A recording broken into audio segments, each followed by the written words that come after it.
माता लक्ष्मी पृथ्वीवरनं फेरफटका मारून येते त्यावेळेला विष्णुदेव विचारतात, अगं तू कुणाकुणाच्या घरी गेली, श्रीमंताच्या किती घरी गेली आणि गरिबाच्या किती घरी गेली. त्यावेळेला माता लक्ष्मी म्हणते, मी 99 गरिबांच्या घरी गेले आणि एखादेच घरी फक्त श्रीमंताच्या गेले. असं का? तर गरिबीमध्येच परमेश्वर दिसत असतो. पैसे धन ज्यावेळेला आपल्याकडे येतं, माऊली सांगतात, त्यावेळेला माणूस हा पैशाच्या धनाच्या इतका अधीन होतो की तो परमेश्वरापासून खूप लांब दूर जातो. उदाहरणच द्यायचं झालं तर ज्यावेळेला कौरव आणि पांडवांचं युद्ध संपलेलं असतं आणि सगळेजण भगवान श्रीकृष्णाचा निरोप घेत असतात, सगळेजण पाया पडत असतात.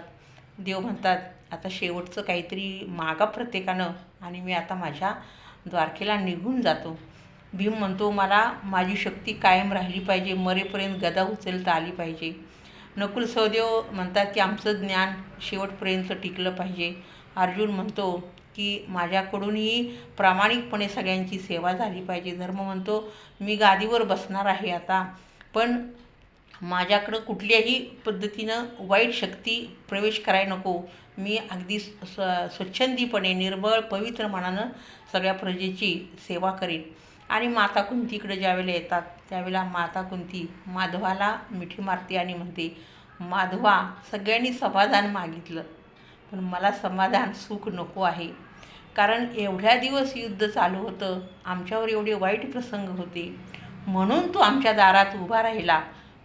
बघा, द्वारकेचा राणा पांडवा घरी, असे ज्ञानेश्वर माऊली म्हणतायत. द्वारकेचा राणा पांडवा घरी कधी? दुःखात होता तो, सुखात नाही. राज्य आलं की निघाला तो त्याच्या घरी. म्हणून कुंती माता रडते आणि म्हणते, देवा, सगळ्यांना सुखी ठेवलंस तरी चालेल, मला मात्र कायम दुःखात ठेव.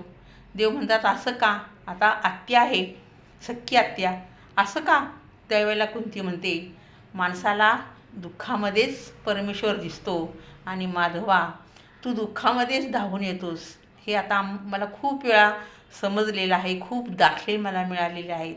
म्हणून माधवा, तू मला सुखामध्ये ठेवू नकोस, मी कायम दुःखात राहीन. कारण कायम तू माझ्या बरोबर असशील किंवा माझ्याकडे येशील. हेच लक्ष्मी मातासुद्धा सांगते की जिथं दुःख आहे तिथंच लोक परमेश्वराला किंवा तिला बोलवत असतात. श्रीमंताच्या घरी, सुखाच्या घरी कुणीही देवांची आठवण काढत नाही.